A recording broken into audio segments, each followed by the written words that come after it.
Depuis bientôt 6 ans, TV Liberté est à vos côtés chaque soir de la semaine avec son JT quotidien.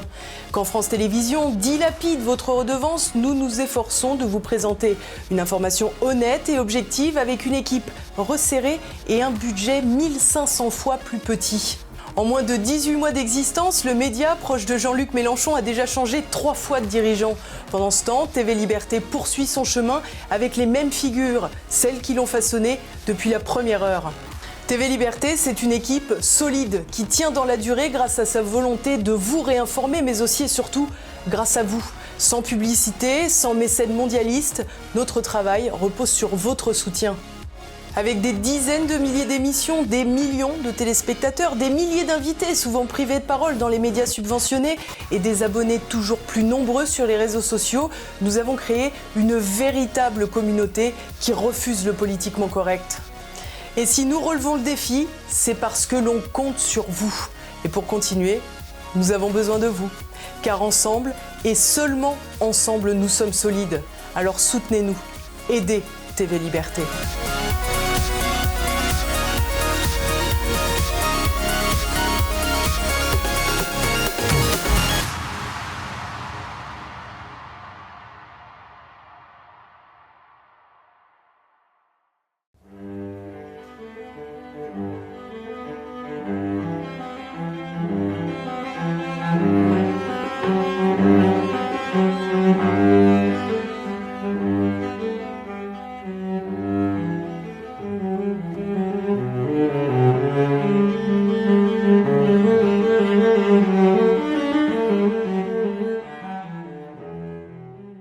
Amis de TV Liberté, bonjour. Nous avons la joie de faire cette émission tous les trois et de filer tous les trois au cinéma. Bonjour Frédéric. Bonjour. Bonjour Arthur. Bonjour Anne. Vous avez un panier plein de bons films. Bons films, des films, dirons-nous. Joyeuse retraite, à couteau tiré, J'accuse de Polanski. Mais pas, tout le monde, pas tout le monde J'accuse sait. Polanski, J'accuse de Polanski. Et Nora Rêve, un film tunisien. Et vous, assez bien Frédéric, fait. commencez non. d'emblée. Votre film préféré? Sympathie pour le diable. Ah. Sympathie pour le diable, qui est un premier film d'un Québécois qui a mis 15 ans à le monter Ouais. et qui en fait raconte le siège de Sarajevo en novembre 92 de l'intérieur, vu par le reporter Paul Marchand. Ouh. C'est un reporter de guerre Ah oui. suicidé en 2009. Il y a un article sur lui dans ce... Parce que le film sort, et en fait c'est tiré de ses carnets. Et en fait, voilà, dès l'ouverture, on sait à quoi s'attendre. Le spectateur est un peu en recul. Il y a un plan fixe sur Sarajevo, de loin. Et on assiste de loin à l'effondrement, avec des obus qui deviennent de plus en plus importants, des nuages de poussière qui s'épaississent. Et puis un petit bruit léger qui devient des sifflements de roquettes très forts, et ensuite des cris humains très forts. Et voilà, ça c'est le film, c'est-à-dire distance, et en même temps immersion, et il va rien cacher. Donc on est dans un format 4 tiers, les formats un peu des films reportages d'époque, avec une image très granuleuse qui fait qu'on a une immersion, une oppression d'un siège. On est vraiment dedans. Et on suit donc Paul Marchand, qui a un bonnet rouge à la Cousteau, qui a un cigare comme dans Hannibal, dans Mission Oui, et Impossible. qui disait aucune balle ne m'atteint, Exactement, il y je a ça suis protégé. Exactement, sur sa toiture de voiture, il y a ça. Et il sillonne comme ça les routes de Sarajevo.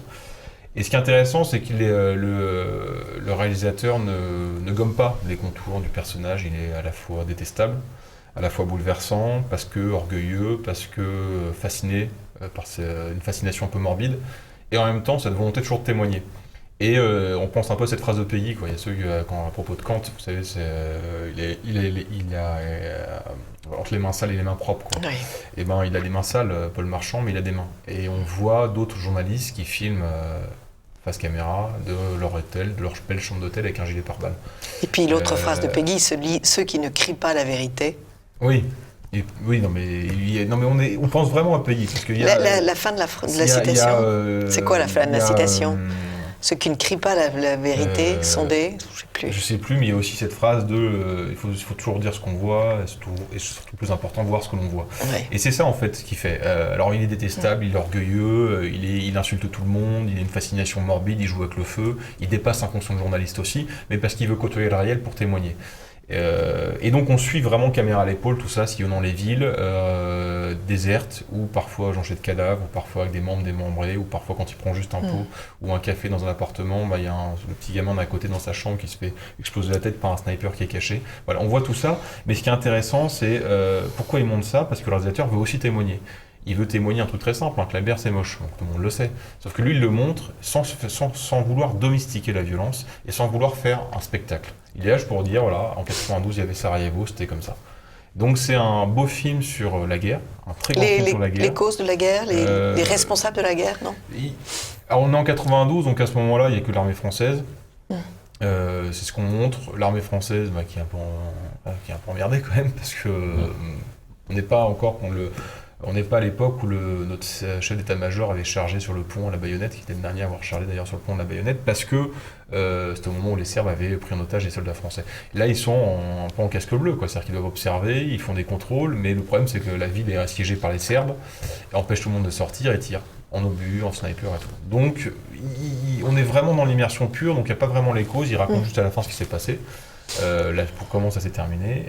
Et donc c'est un très beau film, vraiment prenant, vraiment très dur sur la guerre. Pas pour tout le monde. Et en même temps, un film intéressant sur ce que c'est qu'être journaliste. D'accord. Voilà, rapporter les faits, rapporter la vérité, témoigner en étant humain, c'est-à-dire qu'il n'y a pas un saint homme qui va dire voilà c'est comme ça. Non, il a ses côtés affreux, il a son côté sombre. Mais il témoigne. Donc très bien. Et puis c'est une très belle mise en scène avec un vrai parti pris artistique. Merci. C'est intéressant sur ce qu'est un journaliste, puisqu'il y a à peu près un mois, j'avais parlé du film Camille, qui posait aussi la même question. Le portrait de cette jeune femme. Qu'est-ce que c'est qu'un journaliste? Est-ce que ça n'est pas trop juste une petite question? Est-ce que le fait d'avoir la caméra à l'épaule, c'est pas pénible? Non, on n'a pas envie de le dire. Ça ne se coupe pas tout le temps. D'accord, parce qu'il y en a qui le font. Il alterne les plans très larges de Sarajevo, et donc on voit vraiment Sarajevo en siège avec cette énorme rue au milieu qui est complètement déserte. Et en même temps, il y a des vies. C'est ça qui est intéressant, c'est qu'il montre la vie à l'intérieur. Il y a quand même des jeunes qui fêtent, qui dansent, malgré les bombes qui pleuvent, parce que ils sont enfermés, ils n'ont pas le choix. Et en même temps, après, il y a une alternance avec des plans caméra à l'épaule, mais qui ne sont pas des plans qui secouent. C'est pas des plans, on a l'impression d'un espèce de grand 8 comme ça. Non, il y a un très bon équilibre, et tout est justifié. C'est pas un effet de style. À vous, Frédéric. Moi, un petit film de divertissement que j'ai bien aimé, c'est Joyeuse retraite de Fabrice Braque. Pourquoi? Parce qu'il y a Thierry Lhermitte et Michel Larocque. Oui, j'avais envie de le voir. Le sujet est assez amusant, puisque c'est l'histoire d'un couple qui arrive à 62 ans et ne demande qu'une chose, c'est d'arrêter. Et donc qui achète. Et ils achètent au Portugal.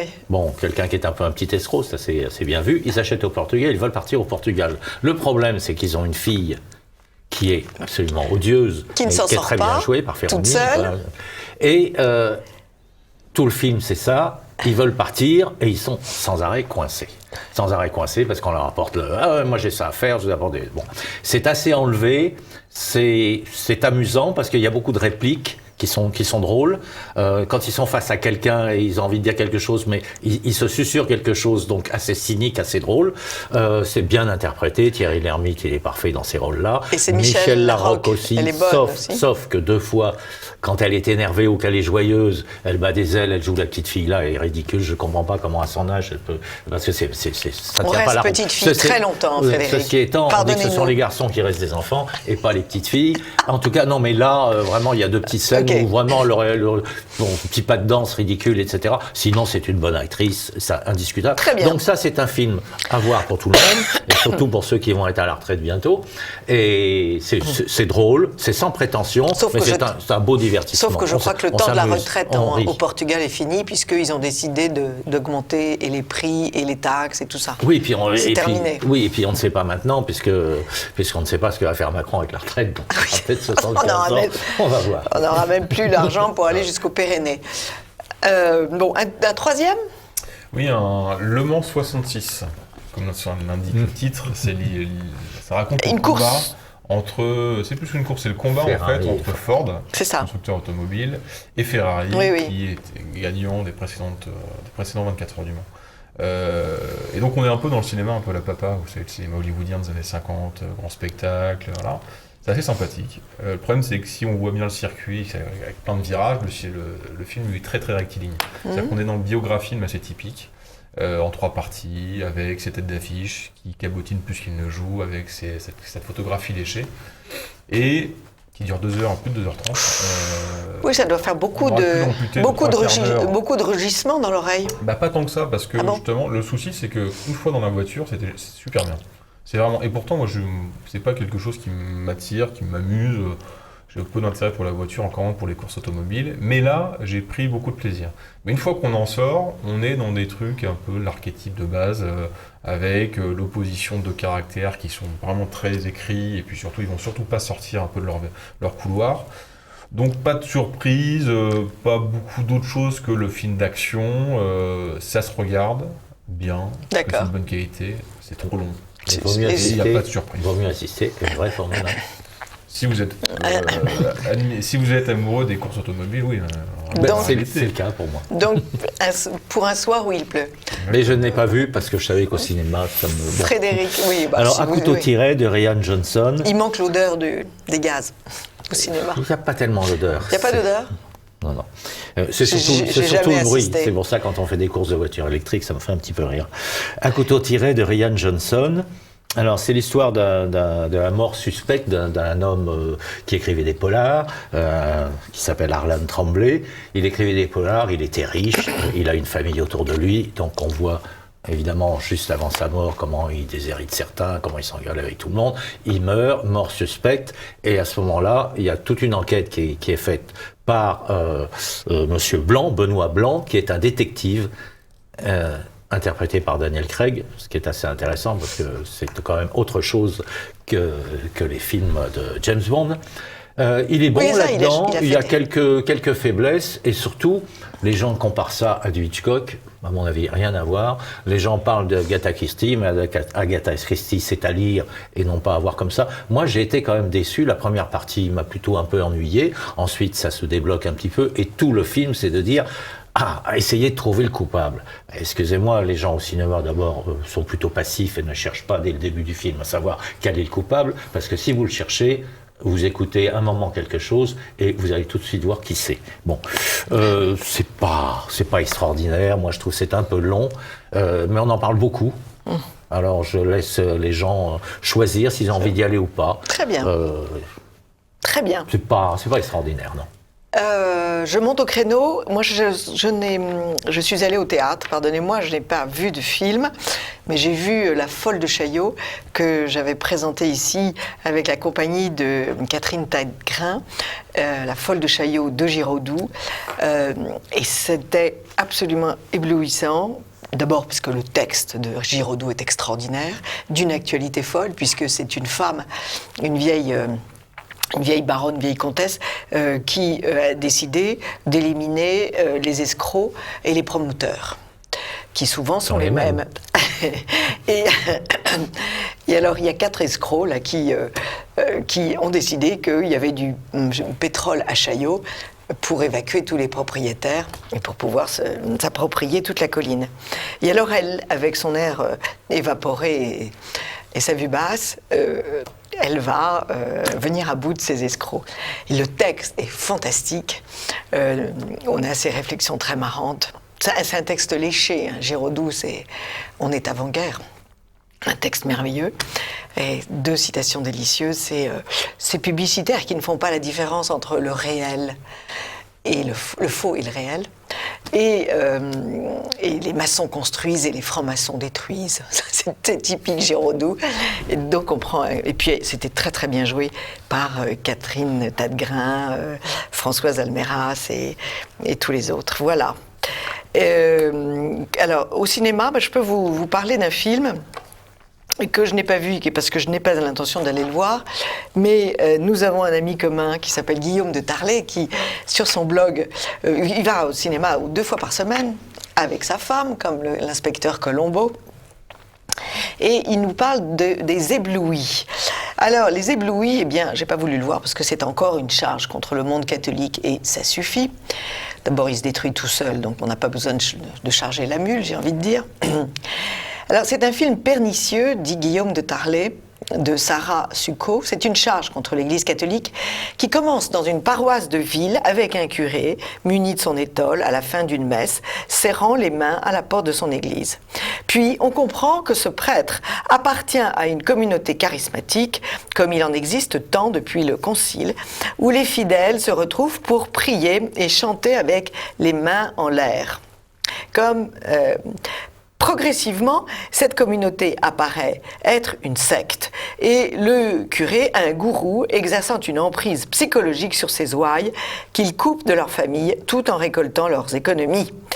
Blasphémant l'image du bon pasteur qui connaît ses brebis et ses brebis le connaissent. Il organise notamment des réunions de pardon, des confessions publiques, en arrivant au milieu des fidèles en train de bêler pour accueillir leurs bergers. Et bien évidemment, le film se termine avec un petit garçon qui s'est fait violer. Et il ajoute « Il n'est pas dans mes habitudes de dévoiler les scénarios, mais je le fais aujourd'hui car tout en considérant qu'on a affaire à un bon film, véritablement prenant, avec des acteurs excellents, je n'en pense pas moins que cette réalisation est à proscrire, qui jette le bébé l'église avec l'eau sale du bain de certains. Cet amalgame est inacceptable, qui ferait l'objet d'une manifestation anti-phobie s'il concernait une autre religion ou une autre communauté.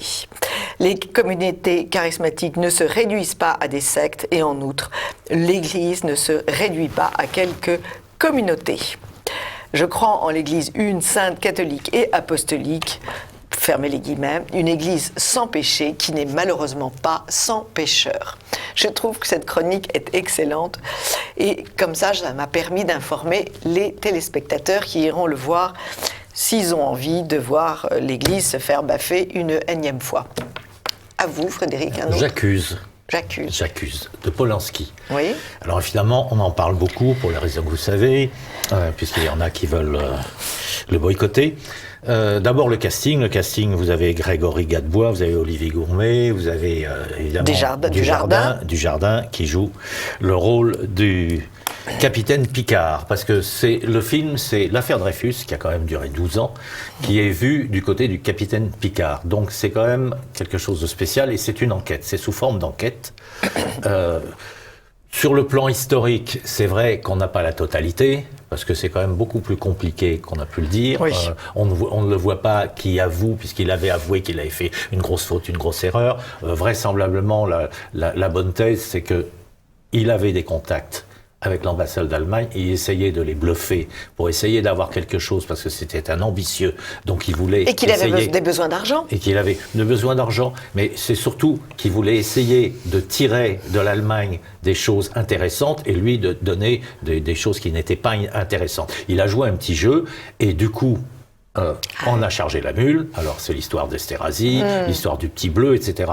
Et Picard, qui est devenu ensuite colonel responsable des services de contre-espionnage, a démonté qu'on a chargé la mule et qu'on l'accusait de choses qui n'étaient pas vraies. Mais il n'est pas blanc comme neige. Et dans le film, on termine aussi en écrivant que la Cour de cassation a reconnu son innocence. Ce qui est faux, parce que la Cour de cassation n'a jamais reconnu son innocence, pour une bonne raison, c'est que la Cour de cassation ne juge pas sur le fond, et qu'elle doit renvoyer. Et c'est une première, je crois, la seule fois dans l'histoire judiciaire française où elle n'a pas eu de renvoi. Pourquoi ? Parce qu'on avait peur que la cour militaire, la cour martiale recommence, lui redonne encore tort, le juge à nouveau, et c'était presque divisé. La France était déjà très divisée en deux, donc il fallait arrêter la chose. Bon, ceci étant, à part cette vue un petit peu partielle et partiale, et surtout partielle, puisque c'est par le colonel Picard, c'est remarquablement fait. Polanski est quand même un très grand metteur en scène. Il a fait des films merveilleux depuis le début, Le couteau dans l'eau, etc., jusqu'à maintenant. C'est très bien filmé, les décors sont remarquablement faits, c'est bien joué avec la série de gens dont je vous ai parlé. Louis Garrel, qui joue le rôle, qui est très bon dans le rôle de Dreyfus. Les décors sont bons, les costumes sont bien, c'est bien joué. C'est une enquête, donc je veux dire, allez le voir, parce qu'on ne s'ennuie pas. On ne s'ennuie pas. Mais pour rechercher la vérité totale, historique, il faut lire plusieurs livres. C'est plus intéressant. Le dernier étant celui de Monique Delcroix, le dernier en date. Récent. Ah oui. Ouais. Oui. Encore un autre. Oui, le retour de Robert Guédiguian, qui sort son nouveau film qui s'appelle Gloria Mundi. Donc on voit les mêmes acteurs. Ah oui. L'éternel retour. Quoi, le retour? Non, parce qu'il sort un film assez régulier en fait. Non, mais c'est pour ça que je dis l'éternel retour. À Marseille encore. Toujours à Marseille. Toujours à Marseille, oui. Donc on retrouve les mêmes acteurs. J'ai Mélan, Ascarine, et Daroussin, et puis la nouvelle jeunesse, avec sa nouvelle bande avec de Moussier et tout. Donc c'est l'histoire de Daniel qui a, je pense, 60-70 ans, qui sort de prison, qui est incarcéré depuis très très longtemps. Il retourne à Marseille parce que Sylvie, son ex-femme, s'est mariée depuis, s'est remariée, il a prévenu qu'il était grand-père. Mathilda, sa fille Mathilda vient de donner naissance à une petite Gloria. Donc il retourne à Marseille et là il voit en fait, chacun refait sa vie et il y a beaucoup de zones d'ombre. Je ne veux pas dévoiler ce qui va se passer. Il y a quelques plans malheureusement trop rares qui rappellent que Guédiguian peut être un bon cinéaste, notamment la première rencontre en fait des deux. Donc Daniel qui est joué par Mélan, qui sonne à l'appartement, la femme n'est pas là, c'est Daroussin, le nouveau mari, qui lui ouvre la porte. Ils sont très mal à l'aise, en même temps gênés, c'est deux petits vieux, deux petits retraités, quoi, pas encore retraités parce que Daroussin bosse encore, mais puis ils bossent dur de nuit parce qu'il ne faut pas oublier qu'il y a eu des classes qui existent encore d'après Guédiguian. Et ils sont tous les deux dans la cuisine, et puis là il y a la caméra qui se déplace et on voit en plongée Sylvie, donc la femme qui revient, et on refait un plan sur les deux.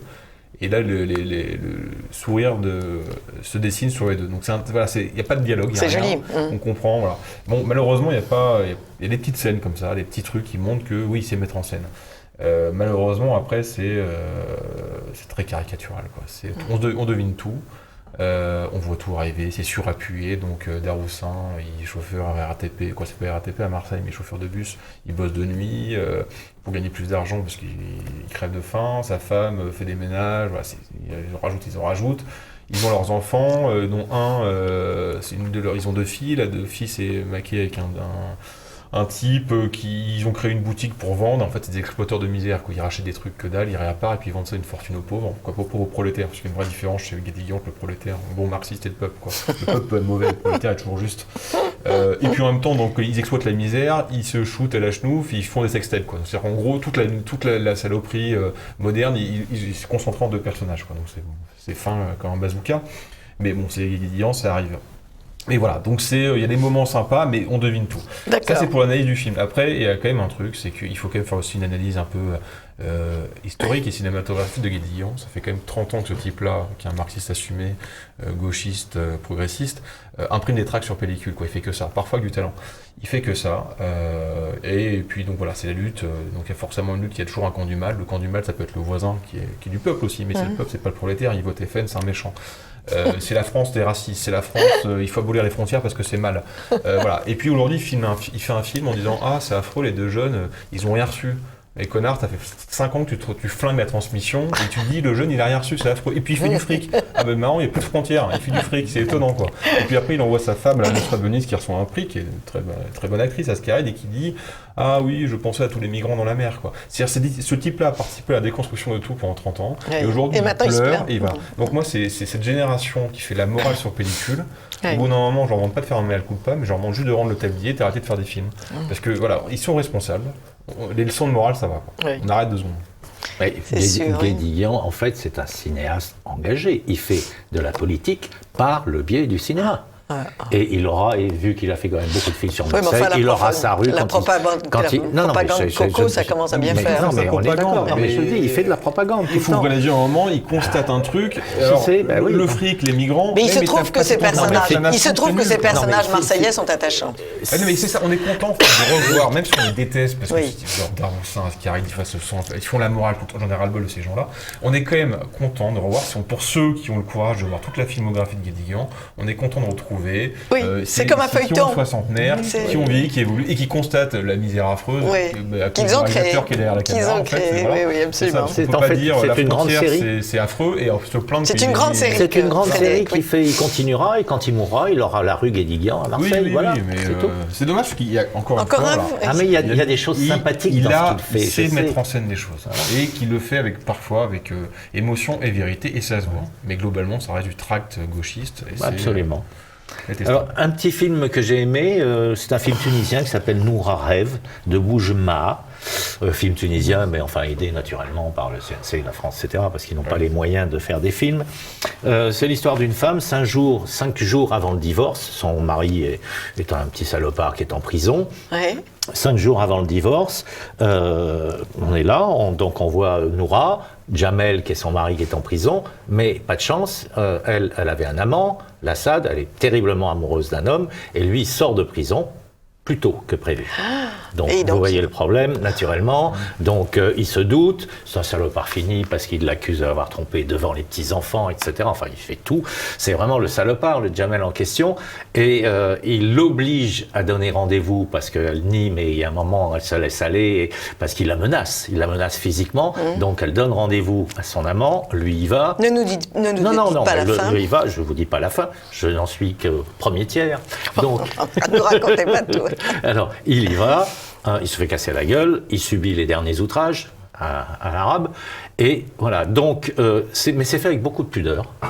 C'est fait d'une façon très intelligente. C'est pas génial sur le plan cinématographique, mais c'est bien fait. C'est très bien vu, et c'est vraiment ce personnage de femme qui est prise entre son travail, ses enfants, son amant, la justice, parce qu'il y a l'adultère aussi, donc c'est mal vu en Tunisie, et son salopard de mari.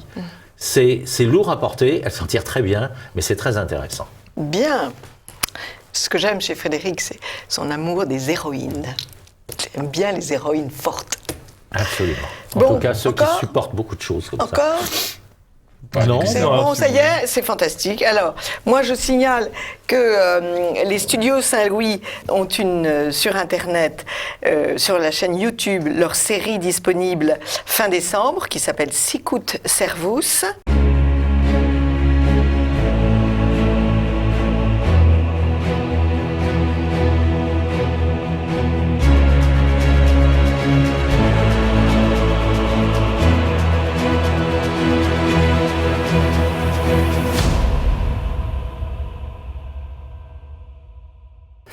Et il y a aussi un autre court-métrage qui s'appelle « Je suis la musique » qui a été fait pour le Nikon Festival et qui est disponible sur le site de Nikon Festival et qu'il faut voter pour le studio Saint-Louis Studio. Et vous pouvez aller... sur le site de Saint-Louis Studio pour financer les productions prochaines de Saint-Louis Studio. Une production qui est en cours d'ailleurs. Voilà. Alors, juste aussi, je voulais signaler à la Filmothèque dans le 6e, oui. Pour ceux qui ont la chance d'être à Paris, 17 films, parce qu'il y a une rétrospective Lino Ventura. 17 films avec Lino Ventura. Alors c'est quand même bien de toucher pas au Grisby, tous les grands films, Taxi pour Tobruk, L'Armée des Ombres. Vous avez quand même tous les films de Lino Ventura. Ça dure jusqu'au 10 décembre. C'est sûr. Alors, en tête du peloton, il y a Sympathie pour le diable, Joyeuse retraite et Noura Rêve, le film, qui est film tunisien. Et puis, J'accuse quand même de Polanski. Et J'accuse de Polanski. En seconde position, Le Mans 66, À couteau tiré, Gloria Mundi et en queue de peloton, Les Éblouis. Merci beaucoup à tous les deux et j'espère à très vite, Arthur. Avec plaisir. À la semaine prochaine. À la semaine prochaine, le fidèle Frédéric. Au revoir, chers amis de TV Liberté.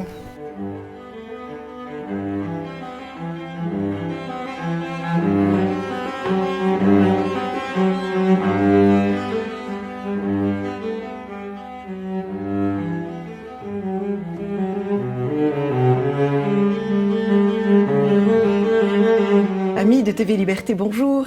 Nous avons la joie de recevoir deux artistes. Un écrivain est un artiste. Bonjour Morissette Vialandru. Bonjour Anne. Bonjour Roselyne Le Sueur. Alors vous êtes la véritable artiste.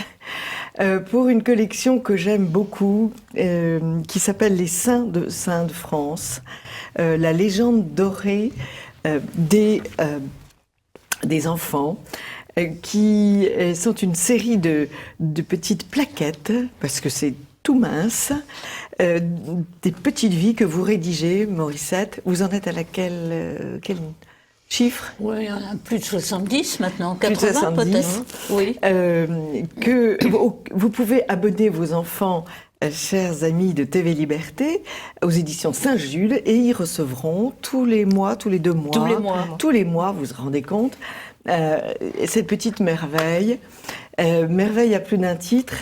D'abord parce que c'est la vie d'un saint et qu'il n'y a pas de plus grand héros que les saints. Parce que les petites vies présentées par Morissette sont extrêmement précises, très indicatives de l'époque, de la spiritualité, des merveilleuses vertus de ce saint, qu'il soit... Vous abordez tous les saints. Et dernier intérêt, si je puis dire, de ces plaquettes, c'est les illustrations de Roselyne Lesueur, qui, vous le voyez sur cet écran, a tous les dons. Et elle vient de me dire, hors micro, que ce don, elle en avait hérité. Et je crois que la gauche a tout à fait raison de dire que l'héritage est injuste. Je n'ai pas hérité de ce don-là. Oui, c'est vrai, j'ai beaucoup d'artistes dans ma famille. Oui. Mais malgré tout, c'est quelque chose qui se travaille, qui se pratique beaucoup. Il faut beaucoup travailler pour entretenir et s'exercer, prendre des cours parfois. Prendre des cours, oui. Alors, donc les illustrations, on va les voir parce qu'on va les passer à l'antenne et vous en rendrez compte. Mais il y a un petit livre qui est un petit chef-d'œuvre.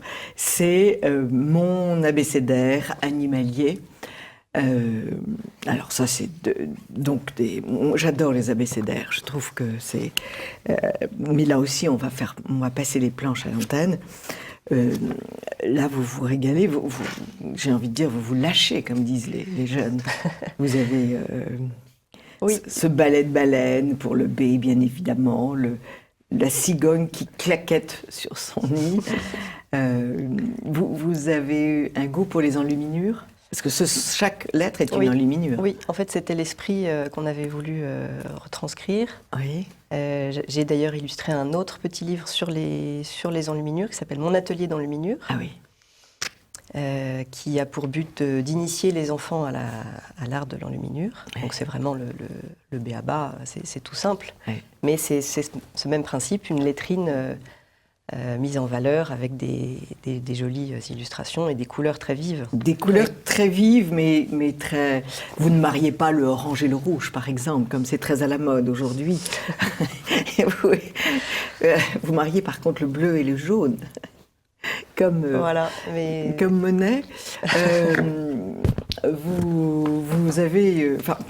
quand vous donnez 26 animaux, donc, pour découvrir les lettres de l'alphabet, à la manière des lettres enluminées médiévales. Il en coûte l'énorme somme de 8 €, c'est-à-dire que c'est quand même pas le prix d'un manuscrit médiéval. Et quand vos enfants ont vu cela, eh bien, ils n'accepteront plus jamais un dessin laid. J'ai l'habitude de le dire, parce que vous formez l'œil de l'enfant à l'esthétique parfaite. L'esthétique, Donc, il faut absolument, quand vous avez des enfants ou des petits-enfants en bas âge, leur faire regarder ce dictionnaire, mon abécédaire animalier. Alors, nous allons évoquer le dernier livre que vous avez fait, Morissette, qui est 100 personnages pour découvrir la Bible. Alors là, vous aviez fait d'autres livres. Vous aviez dit 100 mots... Du petit baptisé. Et puis 100 mots pour visiter une église. Une église. Vous étiez venu à ce micro pour le présenter. Oui, tout à fait. Et là, 100 personnages pour découvrir la Bible. Alors, normalement, tout ça devrait être fait au catéchisme. Et on avait jadis la Bible de Gustave Doré avec des illustrations extraordinaires qui nous marquaient pour la vie. Et là, vous faites ce travail. Pourquoi, Morissette? C'est parti d'une idée. Il y a quelques années, je me trouvais avec un groupe de collégiens de la classe de 4e, Oui. donc 13-14 ans. Oui. On discutait et j'ai découvert que ces enfants ignoraient ce qu'était un crucifix. Alors ce jour-là, j'ai eu un choc. Crucifix. Et il y en a même un qui m'a dit « Ah, c'est un tournevis ». Alors il pensait au tournevis cruciforme, vous savez. Ah oui, oui, bien sûr. Oui. Alors il a fallu expliquer ce qu'était le crucifix.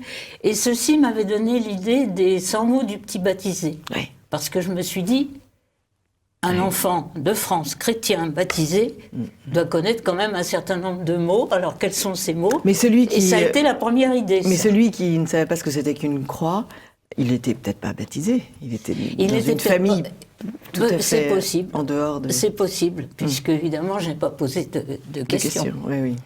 Mais les enfants ignoraient ce qu'était un crucifix, ce qui est quand même un peu étonnant en France. Bon. Il y a un gros Il y travail a ça au moins 5-6 ans, hein, déjà. Peut-être plus même. Alors, ça a été la première idée. Et puis après, je me suis dit, j'ai constaté, en allant par exemple à la cathédrale de Strasbourg, que les enfants qui étaient là s'ennuyaient. Bien sûr. Alors je me suis dit, ils s'ennuient pourquoi? Ce qui est un comble. Ils s'ennuient parce qu'ils ne peuvent savent pas pas, lire. ils ne comprennent pas ce qui se passe autour d'eux. Pourquoi? Donc, deuxième idée, les 100 mots pour visiter une église. Et puis, au cours de mes rencontres, des salons, des dédicaces, je me suis également rendu compte que même chez les catholiques pratiquants, on connaissait assez mal l'Ancien Testament. Bien sûr, bien sûr. Donc je me suis dit, on va se plonger dans la Bible et faire un abécédaire, les 100 mots pour découvrir les personnages de la Bible, Voilà, présentés par ordre alphabétique, donc facile à retrouver. Comme quoi votre, Voilà. votre travail répond Voilà à une nécessité. Une nécessité, et voilà un peu le déroulement de ma pensée. J'ai une expérience comparable à la vôtre. Je vais en Bretagne, et en Bretagne, à tous les promontoires, il y a une statue de la Vierge. Là, c'était une statue de la Vierge, il y avait l'enfant Jésus et le monde dans sa main. Et il y a un enfant dans les bras de son père qui dit, mais qu'est-ce qui tient l'enfant? Est-ce que c'est un ballon? Bien sûr. Silence du père. Ouais. Et là, j'ai senti mes cheveux se hérisser. Oui, il n'a pas su répondre. Je ne sais pas s'il n'a pas su répondre, s'il n'a pas voulu répondre, mais enfin, Ouais. le silence devant la question de l'enfant. Ouais. Et puis, il faut rappeler tout de même qu'un professeur vient d'être mis à pied parce qu'il avait osé faire étudier un passage de la Bible Oui, tout à fait. à ses élèves. Nous en sommes là. C'est quand même énorme. C'est assez Alors qu'il énorme, existe oui. des péplums dans les films, des péplums qui racontent David et Goliath, David et Bethsabée, enfin, bon, Alors, c'est quand même... ouais. Alors, c'est d'autant plus utile que le catéchisme, comme vous le savez, n'est pas toujours à la hauteur de son devoir. Les catéchismes un petit peu partout. Donc, il est nécessaire que les mères de famille, c'est ce que vous faites, relèvent le gant. Et vous nous apprenez plein de choses, parce que moi qui suis de la vieille école, eh bien, j'ai découvert des personnages que je ne connaissais pas. Ainsi, Philémon. Alors, Philémon, écrivez-vous, Morissette, c'est un chrétien de Colosse, ami de Paul. Il a un esclave, Onésime, qui s'est enfui. Onésime rencontre Paul et demande le baptême. Paul, qui respecte la loi romaine, renvoie Onésime à son maître, mais lui donne une lettre dans laquelle il demande à Philémon de bien traiter cet esclave converti. Ce comportement bienveillant, demandé par Paul à Philémon, ouvre la voie à l'abolition de l'esclavage. Et c'est tiré de l'Épître à Philémon. Voilà, exactement. Et c'est très très important parce que même des personnes cultivées m'ont fait remarquer que tout de même, au début du christianisme, il y avait des esclaves et que personne n'avait demandé l'abolition de l'esclavage. Pardon, Saint Paul a agi dans ce sens. Pardon, oui, non, ça c'est... De toute façon, vous savez bien, le christianisme a tous les défauts, toutes les tares, tous les péchés de la terre. Et il est urgent de l'éradiquer parce que c'est la base de tous nos maux. Alors Philémon, et alors vous avez eu cette idée très belle de ces mains qui brisent, et d'une chaîne brisée. Ouais. Voilà. De la libération. C'est très beau, ouais. Oui, c'est très très beau. Et très parlant pour les enfants qui comprennent tout de Oui, suite. ça c'est symbolique comme, Tout de comme suite, représentation. Alors, il y a des histoires qui sont fascinantes. Bon, celle de Samson qui fait s'écrouler les murs du temple, ça plaît à tous les petits garçons. Les Philistins, ouais. Et celle de... Alors, vous évoquez aussi Corneille. Oui. Pour moi, Corneille, il n'y avait qu'un saint, c'était celui de Rouen, le grand tragédien. Mais Corneille, en fait, c'est le centurion. J'avais oublié qu'il s'appelait Corneille, ce centurion. Voilà. Donc, c'est utile absolument pour tout le monde. Et tous les textes sont aussi, c'est donc par ordre alphabétique, ont aussi une lettrine. Oui. Que vous avez décidée. Les premières lettres de chaque mot. Les premières lettres de chaque mot sont comme dans sont décorées. Ouais. comme dans un manuscrit du Moyen-Âge avec des fleurs. Ça, c'est quand même... Alors, il y a deux très belles pages. Jacques le Majeur et Jacques le Mineur. À vous, Morissette. Alors, Jacques le Majeur, avec bien sûr la coquille Saint-Jacques, du pèlerinage. Jacques de Compostelle. Et Jacques le Mineur, qui est moins connu. Qui est moins connu, oui, et qui est un martyr, et qui a été décapité. Voilà. Alors, vous écrivez, c'est le fils d'Alphée et le premier chef de l'église primitive de Jérusalem. Voilà. Et lors du premier concile, un débat oppose les partisans du strict respect de la loi de Moïse à ceux qui pensent que l'enseignement de Jésus annule certaines prescriptions, en particulier la circoncision. Jacques se montre compréhensif envers les convertis venus du monde païen et ne souhaite pas leur imposer la circoncision. La décision d'y renoncer montre l'indépendance du christianisme à l'égard du judaïsme. On pense que Jacques le Mineur est mort lapidé par les Juifs. Sa fête est le 3 mai. Ce qui fait qu'à partir d'un tout petit texte, il y en a des questions. Énormément. Vous soulevez 1000 choses. Voilà, oui. 1000 choses. Voilà, la circoncision chez les Juifs, pas chez les chrétiens. Pourquoi le débat au début entre Saint-Pierre et Saint-Paul. Les païens du monde entier. Voilà, les païens. Et puis le martyr. Et puis le martyr. On arrive au martyr. Oui. Le martyr, bien évidemment, à la fin. Il y a un Gédéon aussi. Alors ça, Gédéon, je croyais que c'était le héros d'une bande dessinée qu'on avait quand on était petit. Gédéon, non, il a existé. Oui, il a existé. C'est l'un des 12 juges d'Israël. Voilà, c'est un juge. Et au début, il se considérait comme indigne. Non, Seigneur, je ne peux pas, je ne suis pas digne, je suis trop petit, je ne sais rien. Enfin, il était... Et puis finalement, il est devenu un Il grand rassemble juge. une armée de plus de 20 000 hommes. Exactement. Ce qui fait qu'Yahvé ne se trompe rarement. Et il gagne parce qu'il y avait le soutien. C'est-à-dire que quand Yahvé appelle quelqu'un, je pense qu'en même temps, il lui donne les capacités. Il lui donne la force. En général, c'est la force qu'on trouve.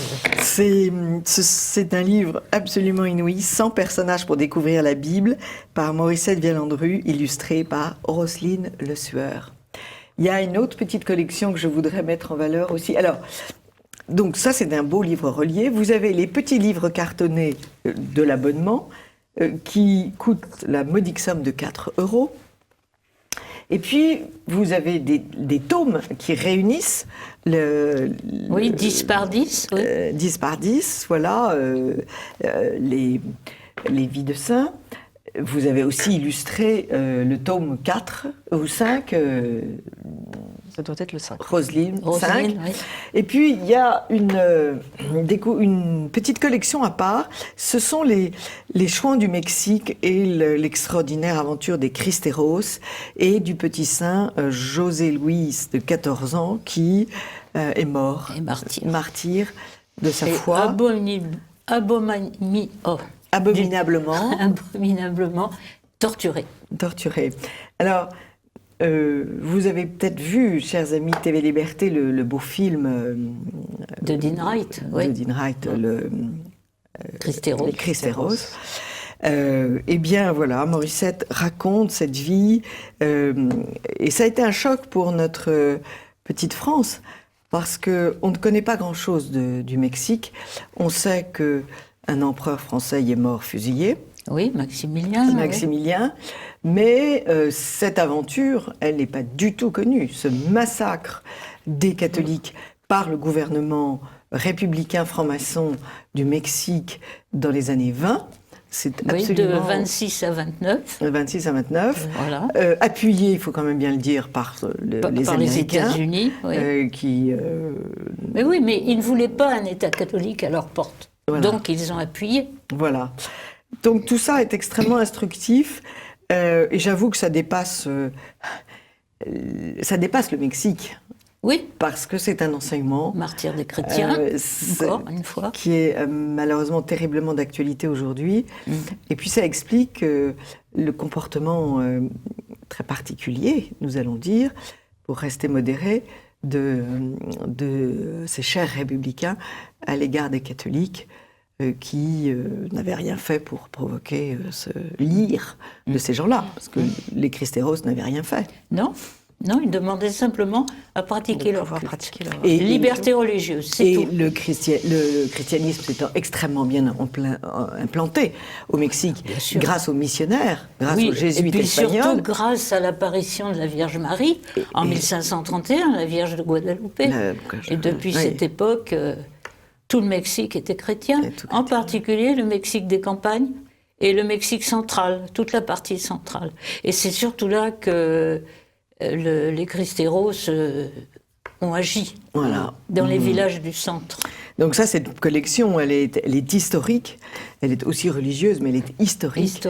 Vive le Christ roi, et je la conseille. En tout cas, tous ces livres sont magiques, absolument magiques, de par le texte, de par le choix des saints, et de par les illustrations de Roselyne Le Sueur. Et j'ai la chance de vous avoir comme invité à cette fête du livre que TV Liberté nous organise le 15 décembre, le dimanche 15 décembre. Il y aura un coin spécial livre pour les enfants, 7 rue de Poitiers, de 14 à 18h30. Je voudrais ajouter à ces informations sur les vies de saints en livre l'apparition d'un petit jeu de cartes qui s'appelle Mystique et qui est en fait un jeu de mistigris. Et ce sont les saints de la légende dorée, et à chaque saint, à 2 cartes, il y a le portrait du saint, et à côté il y a son attribut. Ainsi, Saint Martin, eh bien il y a le manteau, Saint Paul qui chute de son cheval. Alors d'un côté il y a Saint Paul qui tombe et de l'autre côté il y a le cheval. Saint Michel, bien sûr, il y a d'un côté Saint Michel et sa lance, et de l'autre il y a le dragon par terre. Et donc les enfants peuvent apprendre toute l'iconographie des saints en s'amusant, et les reconnaître après sur les tableaux. Alors c'est une leçon de catéchisme et bien sûr une leçon d'art. La société qui a fait ça, vous la trouvez, c'est Ulule, ulule.com, donc vous trouvez ça sur Internet, ulule.com, et ils ont déjà fait un jeu de cartes avec les dieux grecs. Voilà cette très bonne nouvelle pour vous, chers amis de TV Liberté. À très vite.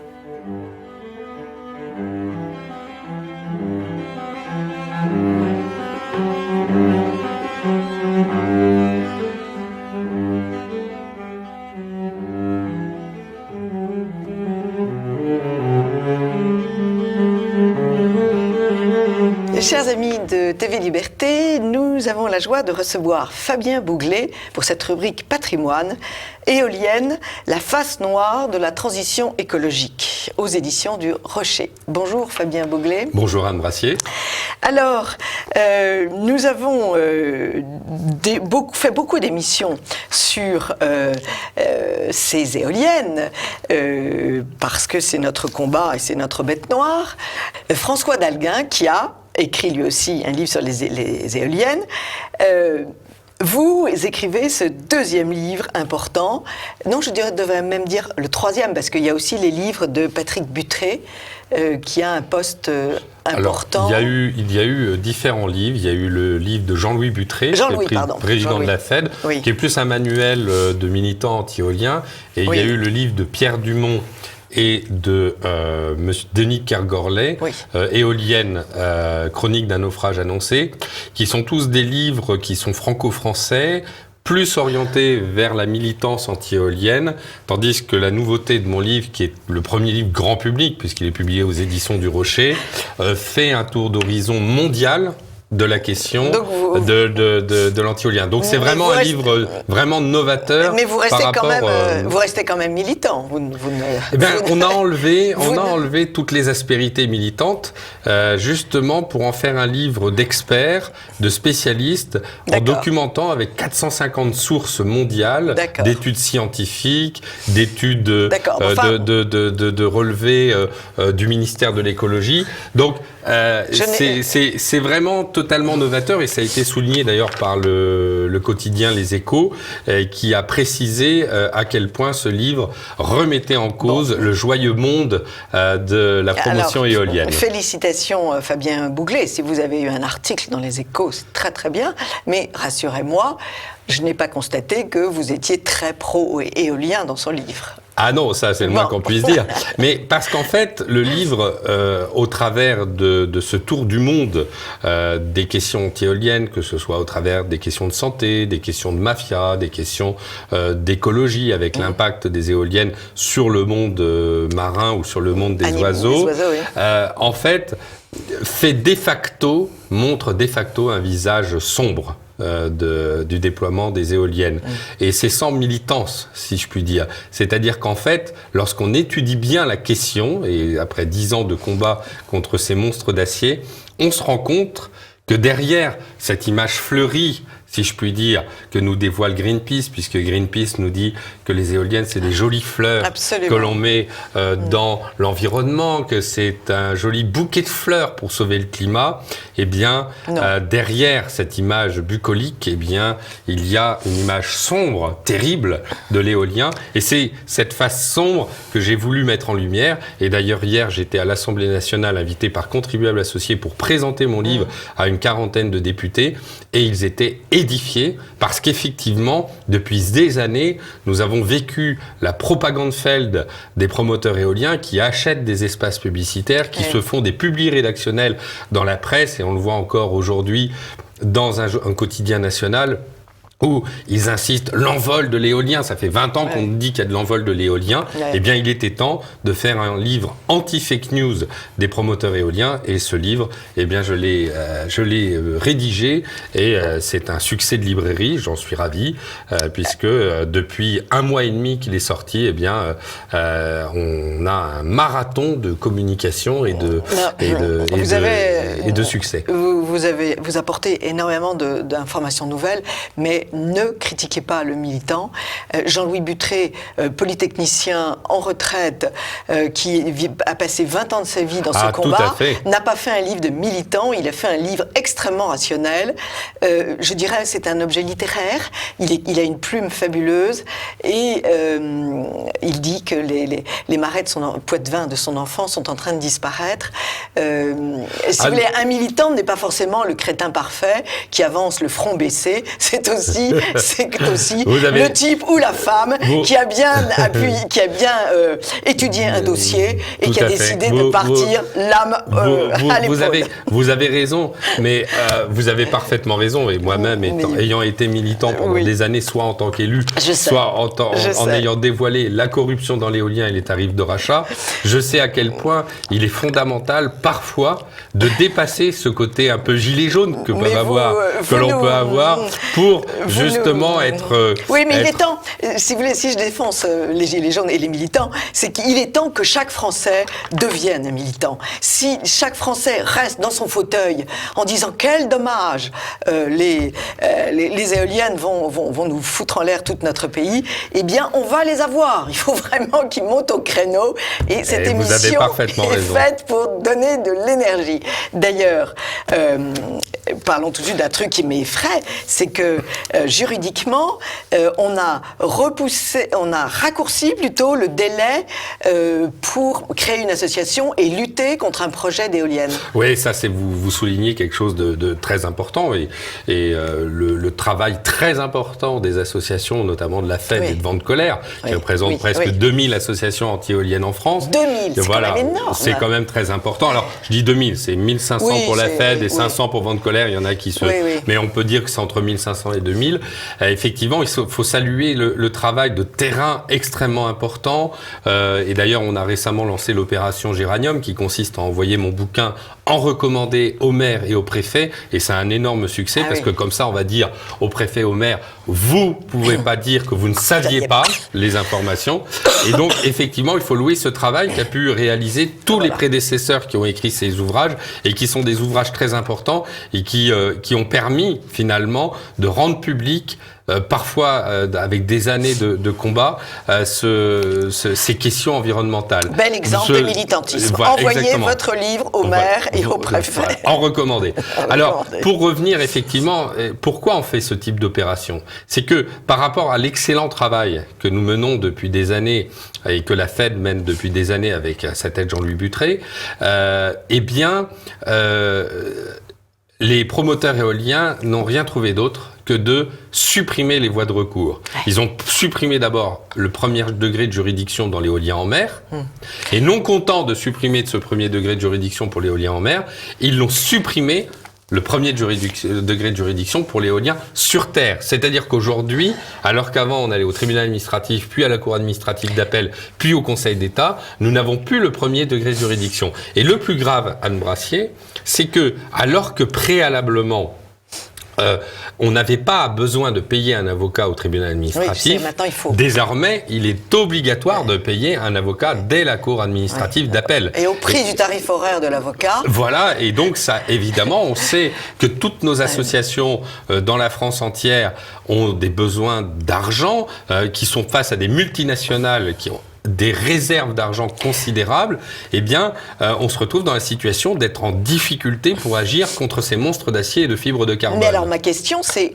comment se fait-il qu'une société puisse décider qu'il n'y aura pas de recours juridique? C'est pas à la société de décider ça, c'est au tribunal de justice, c'est au gouvernement. Enfin, je n'arrive pas à comprendre. Le problème, c'est que, et je l'explique tout projet mérite une opposition, et s'il y a une opposition, il faut qu'elle s'exprime. En fait, je l'explique dans mon chapitre 7, c'est le lobbying et les ONG et toute l'influence, notamment du parti Europe Écologie Les Verts, qui est totalement associé aux promoteurs éoliens, puisque vous démontrez ça. Voilà, un des grands promoteurs éoliens indépendants français, qui s'appelle Valorem, dont le patron est Jean-Yves Grandidier. Jean-Yves Grandidier est membre d'Europe Écologie Les Verts, et la lettre confidentielle, la lettre A, nous informe que Jean-Yves Grandidier est un proche de Jadot.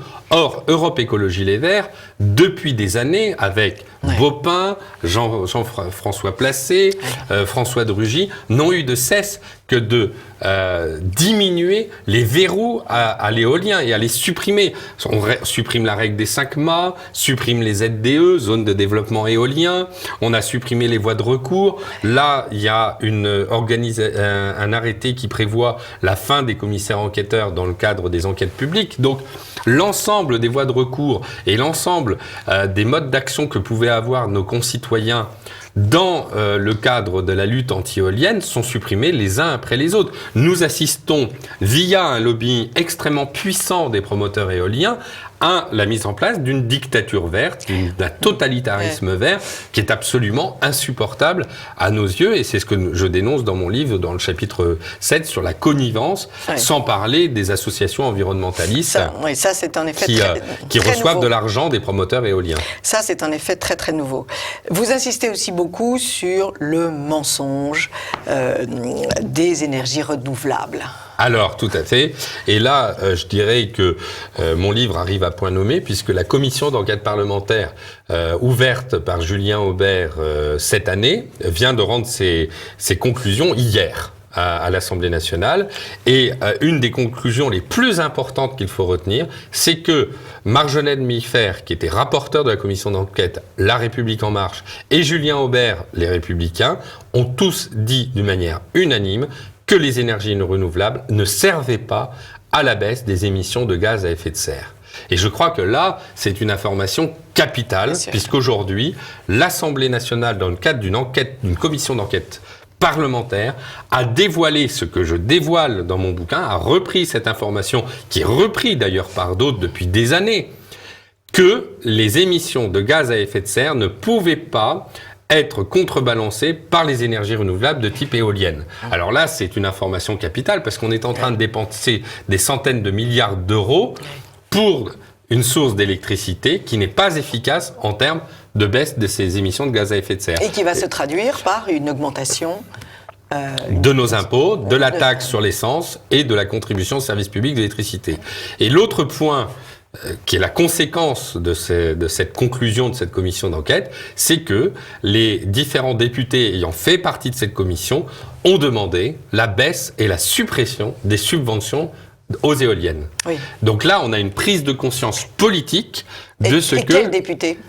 Des députés La République En Marche, UDI, des Républicains qui étaient membres de la commission d'enquête. Et donc, on le voit, et j'étais hier à l'Assemblée nationale pour présenter, comme je vous le disais, ces éléments, et on le voit qu'il y a une prise de conscience, en espérant que cette prise de conscience dépassera le cercle des membres de la commission d'enquête, mais malgré tout, une commission d'enquête a ce côté institutionnel et officiel qu'il faut prendre en compte. Et par ailleurs, constatant le problème d'acceptabilité sociale et les problèmes possibles de nuisances de santé, la commission d'enquête a préconisé, certains députés de la commission d'enquête ont préconisé la mise en place d'une limite des éoliennes des habitations de 1000 mètres, 1500 mètres des habitations par rapport aux éoliennes. Donc là, on le voit, cette prise de conscience est très forte. Malheureusement, on le voit, les promoteurs ont la main longue et immédiatement, le jour même,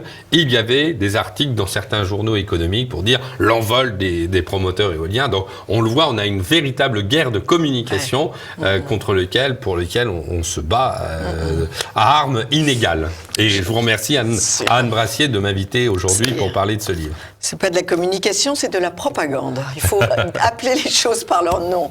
Écoutez, Yves Calvi, lorsque je suis passé l'autre jour sur RTL, m'a dit « Mais c'est de la propagande faite !» Je me suis dit « Oui, Yves Calvi, vous avez raison. » Si je parle comme Yves Calvi, nous sommes sauvés.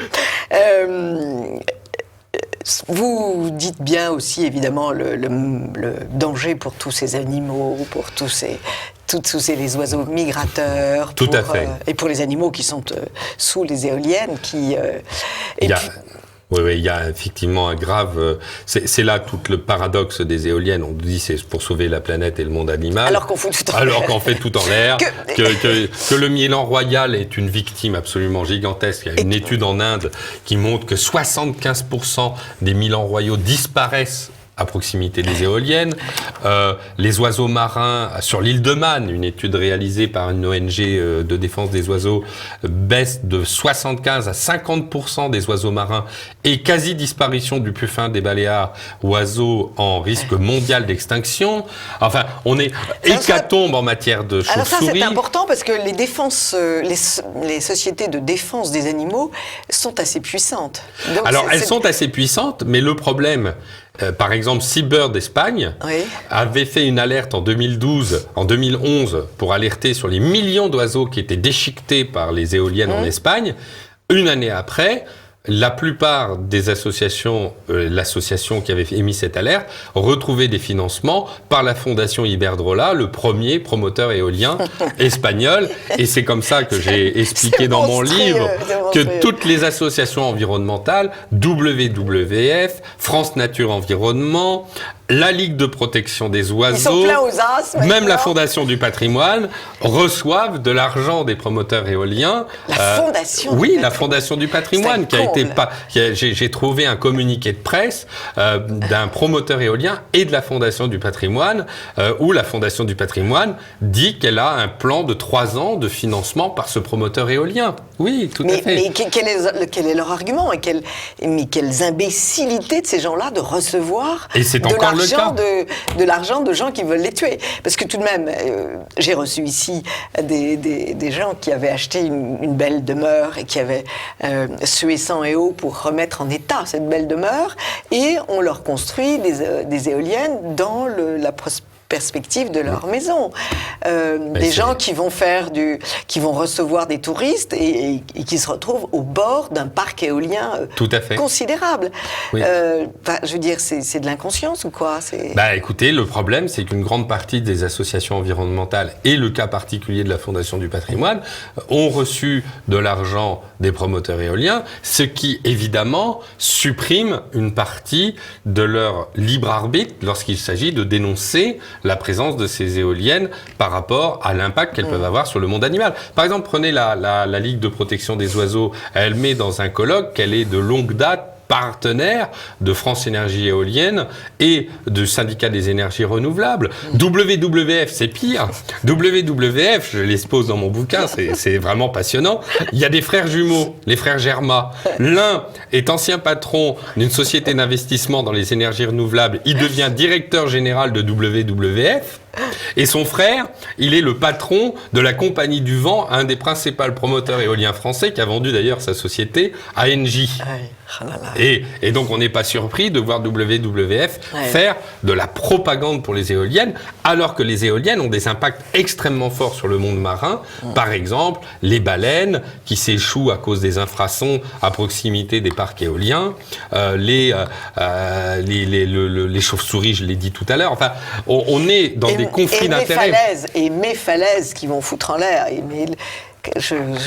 J'aime beaucoup la côte d'Hidalbâtre, la côte entre Dieppe et Etretat. Et on va avoir un parc éolien. On est susceptible d'en avoir un. Susceptible, oui. Oui, parce que là, les marins se battent. Les marins se battent, oui. Les marins se battent. On est d'ailleurs, moi j'étais allé au Tréport, je suis allé au Tréport l'autre jour avec le maire, rencontrer le maire avec la présentation d'un film de Pascal Hiernaut, Le vent du mensonge, qui explique le marasme des pêcheurs. Il faut savoir que rien que les pieux, les essais d'abattage de pieux des éoliennes, les essais, ont fait perdre 50% de production de la pêche. On tue une profession. On tue une profession, littéralement. On tue tranquillement une profession. Mais c'est valable pour le Tréport, c'est valable pour Saint-Brieuc, c'est valable pour le Port-en-Bessin, c'est valable pour Saint-Nazaire, c'est valable pour les îles d'Hue et Noirmoutier. Et on est même en train de prévoir, et la France prévoit, de développer encore plus massivement les parcs éoliens au large de la Normandie. On veut totalement massacrer à la fois notre système écologique de pêche naturelle, pérenne et écologique, mais en plus on veut détruire notre littoral.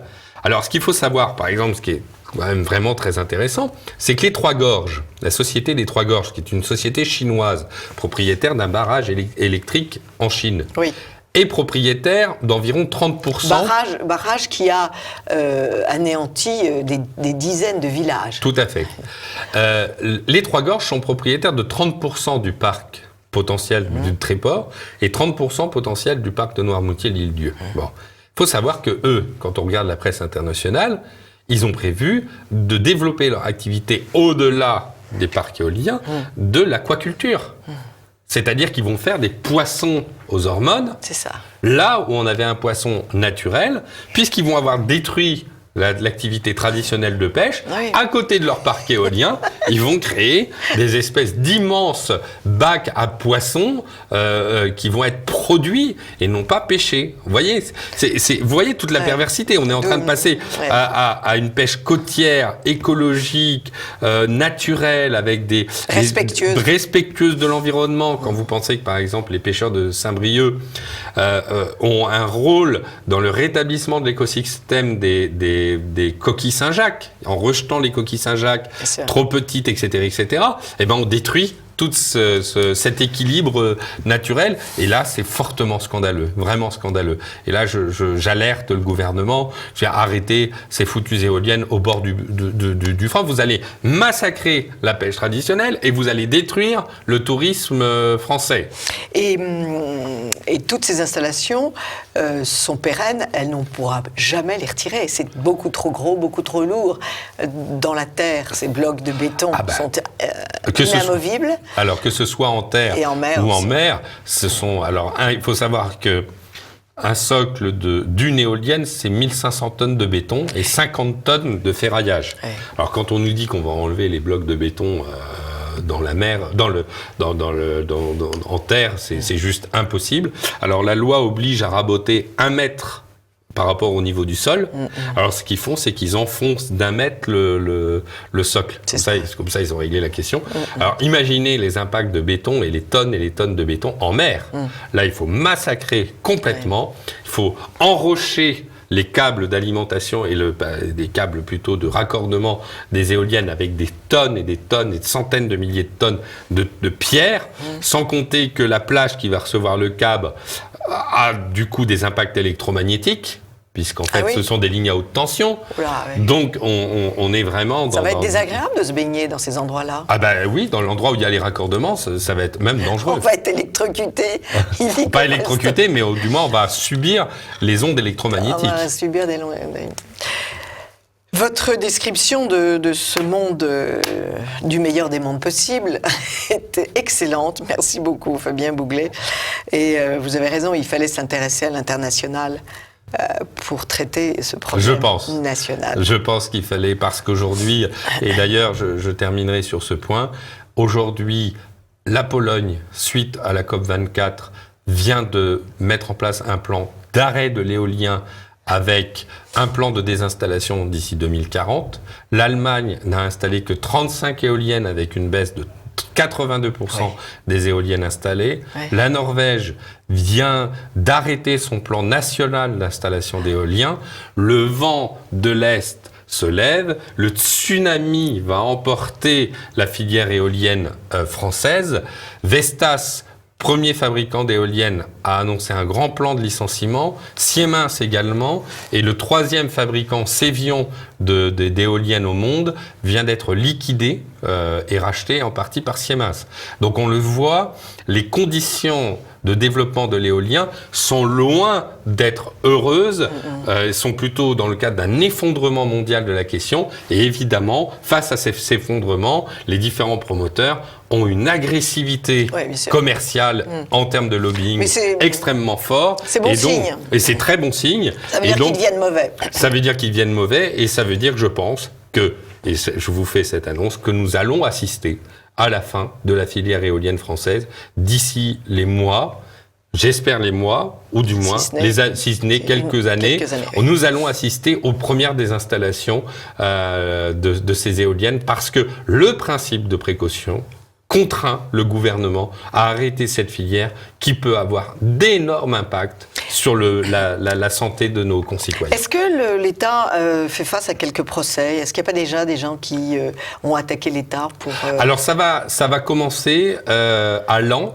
Laon, il va y avoir une manifestation le 30 novembre. Monarchique, la première ville des rois de France.